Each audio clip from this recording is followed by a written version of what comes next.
तालियां बजाओ।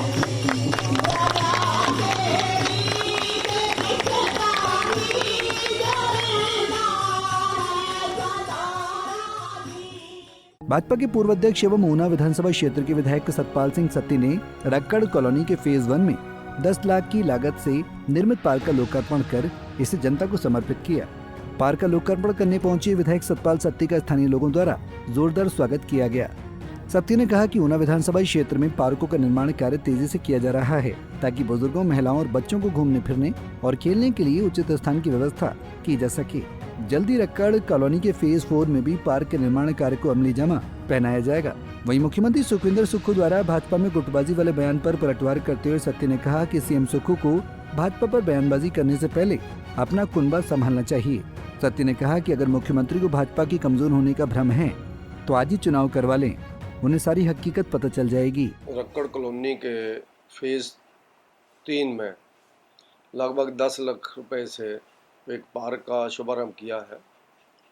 अलग अलग जगहों पे पहले भी हमने पार्क बनाए हैं ताकि बच्चों को, महिलाओं को, बुजुर्गों को सुबह शाम के समय पर सैर करने के लिए जगह मिल जाए।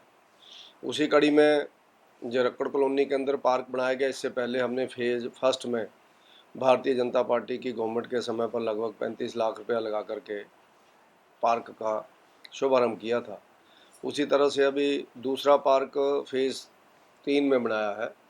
वहाँ के लोगों का आग्रह था कि हमें सब लोगों को कोई भी स्थान नहीं है बैठने के लिए, सैर करने के लिए, बच्चों को खेलने के लिए, तो उसको हमने अमली जामा पहनाया है।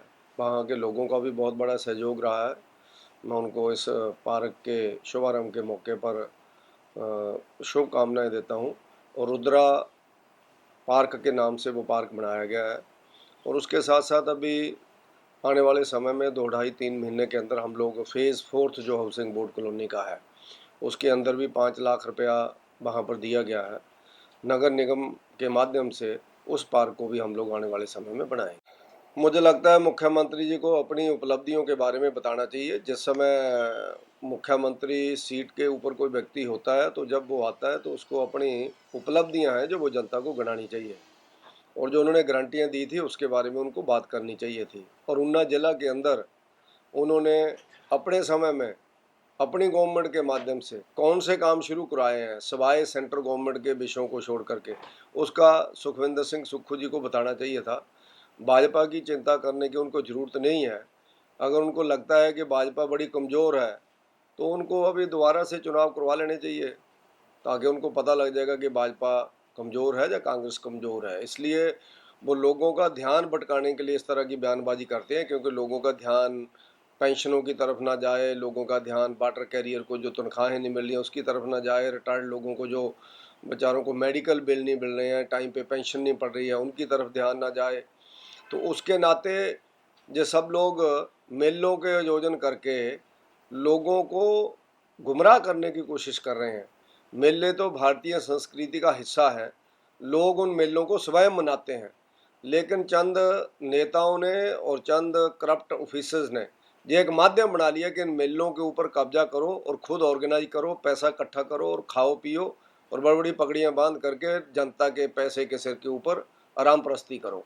तो उसके नाते सुक्खू जी को डेवलपमेंट के बातें में बताना चाहिए था। पिछले कल ऊना कॉलेज और ऊना बॉयज़ स्कूल की बिल्डिंग जो भारतीय जनता पार्टी के समय पर लगभग 90% पूरी हो गई थी। ऊना बॉयज़ स्कूल के लिए हम लोगों ने 8 करोड़ 44 लाख रुपया मंजूर किया था और उसका लगभग 4 करोड़ बीजेपी के समय पर लग भी गया था, लेकिन 2.5 साल से उस बिल्डिंग का काम कंप्लीट करने में इनसे पैसे नहीं दिए गए। जब मैंने पीछे विधानसभा में मुद्दा उठाया, शिक्षा मंत्री जी और मुख्यमंत्री से बात की, तब जाकर के 1.25 करोड़ रुपया उनका और मंजूर वहाँ से करवाया। उसका उद्घाटन रखा था। इसी तरह से 14 करोड़ से बनी हुई कॉलेज की AB ब्लॉक बिल्डिंग, उसका उद्घाटन रखा था, लेकिन वो उद्घाटन भी बीच में रह गए। बार बार समय दिया जाता है, बार बार बोला जाता है उद्घाटन कर देंगे। मेरा आग्रह रहेगा आपके माध्यम से मुख्यमंत्री जी से कि अगर वो आ नहीं सकते हैं तो उनको ऑनलाइन ही उद्घाटन कर देने चाहिए, ताकि कम से कम बच्चों को बैठने के लिए स्थान तो मिले। पंजाब केसरी के लिए ऊना से अमित शर्मा की रिपोर्ट। हमसे जुड़े रहने के लिए हमारे YouTube चैनल को सब्सक्राइब करें और नई वीडियो की नोटिफिकेशन के लिए बेल आइकॉन को दबाएं। अगर आप ये वीडियो Facebook पर देख रहे हैं तो लाइक जरूर करें और ज्यादा से ज्यादा शेयर करें। इसी तरह के और भी अपडेट्स के लिए फॉलो करें हमारा Instagram पेज himachal.ke।